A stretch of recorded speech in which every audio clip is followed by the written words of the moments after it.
네, 안녕하십니까. 우리 공화당 당원 여러분, 태극기 애국 시민 여러분, 토요일날 애국의 날 우리는 다시 서울역에서 만났습니다. 반갑습니다. 지금 일본판 경제 쓰나미가 몰려오고 있습니다.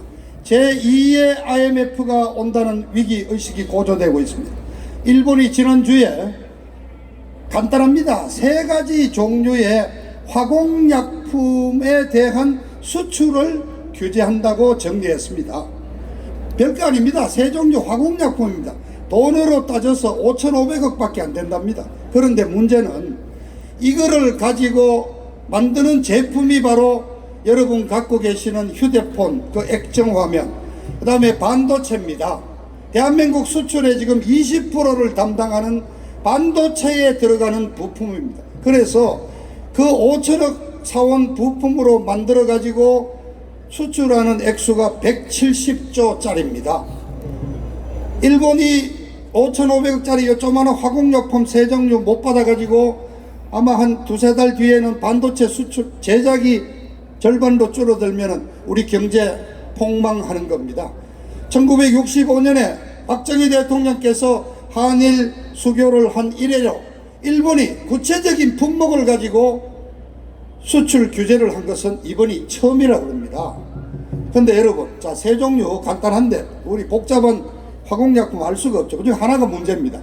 불화수소라는 게 있는데 이게 독가스, 살인가스를 만드는 원료로도 쓰이고 이게 우라늄을 추출해 가지고 정제를 해서 원자탄을 만들지 않습니까? 바로 거기에 들어가는 핵심 화공약품이에요.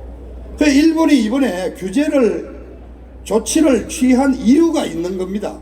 어느 때 시점을 명시하지도 않고 사업체도 명시하지, 하여튼 한국의 어떤 업체가 일본로부터 불화수소를 다량으로 갖고 사가갔는데 그 행방이 좀 이상하다 이거. 그 중에 상당 부분이 어디로 빠져나갔는데 결국은 북한으로 간 게 아니냐. 그렇다면 여러분, 이 정부가 북한 핵무기 만드는데 필요한 화공약품을 보내줬다는 얘기 아닙니까?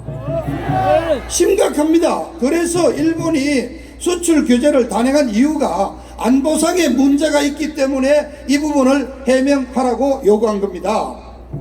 자, 그렇다면 이 정부는 어떻게 해야 됩니까? 아유, 뭐 불화수소가 동네에서 살 수 있는 신나 같은 게 아니잖아요. 그러니까 관세청 동원해서 통관 서류 전부 갖고 오라 그래가지고 이 업체 확인할 수 있고 수입량 확인하고 그 다음에 또 소비하는 데는 딱 2군데밖에 없어요. 삼성전자하고 SK하이닉스. 그쪽에다가 공문 받아가지고 생산량이 얼마 됐냐, 얼마 투입이, 반도체 생산에 불화수소 얼마 됐냐 계산하면 딱 나오는 건데 그거를 내놓지 못하는 겁니다. 그러면서 지금 뭐라 그럽니까?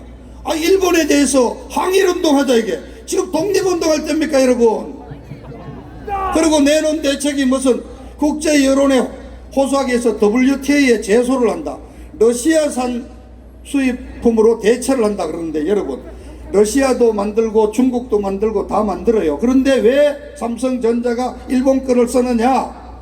순도가 문제인 거예요. 99%가 아니라 99.999%. 이게 이른바 좀 유식한 말로 5-9, 9자가 5개가 붙어야지 진짜 순도 제품인데 바로 일본이 그렇기 때문에 삼성전자가 이거를 지금 92%나 수입해서 쓰고 있는 겁니다. 자, 전쟁이 붙었습니다. 근데 여러분, 애국시민 여러분, 역사가 되풀이 됩니다. 저는 오늘 이 말씀 드려왔습니다. 97년 우리가 IMF를 당했습니다. 그때 97년도가 대선해이고 기아자동차가 파업을 해서 경제가 굉장히 어려웠습니다. 그때 일본 은행들이 한국에 빌려줬던 단기 외채를 회수하기 시작했습니다. 연장을 해주지 않고 120억 달러를 빼나가면서 달러 값이 막 올라가기 시작했습니다.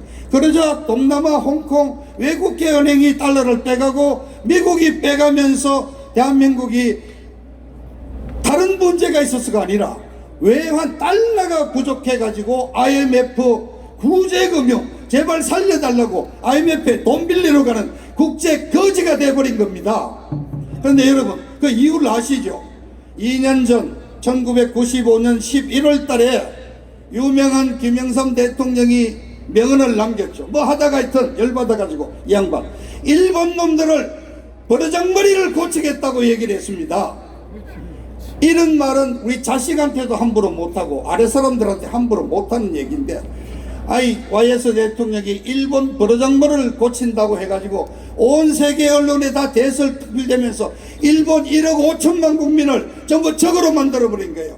딱 요걸 가지고 있다가 딱 터뜨려버려가지고 우리가 IMF 당했습니다. 그때 급해가지고 97년 11월 달에 장차관들이 막 일본 찾아가니까 딱 보여줬다는 겁니다. 미국의 클린턴 대통령도 그때 YS하고 사이가 안 좋았죠. 한국 도와주지 마라는 딱 메모를 보내왔다는 겁니다. 그 22년 전 사건이 여러분 재발됩니다. 지난 2년 전 17년 5월 9일 날 그 불법 선거로 문재인이가 대통령 자리를 차지하고요. 며칠 뒤에 아베 총리하고 전화를 했는데 그 첫 번째 전화에 무슨 얘기를 했는지 아십니까? 보통 처음에 전화하면 축하한다, 뭐 잘해보자 하는 얘기 하는데, 박근혜 대통령이 정말 어렵게 만들었던 위안부 보상을 위한 화해치유재단을 오늘부로 활동 정지시키고 나는 없애겠다고 얘기했습니다. 말하자면 아베하고 첫 번째 통화에서 문재인이가 반일운동 하겠다고 선전포고를 한 겁니다. 일본이 어떤 놈들입니까? 딱 기다렸다가 2년 만에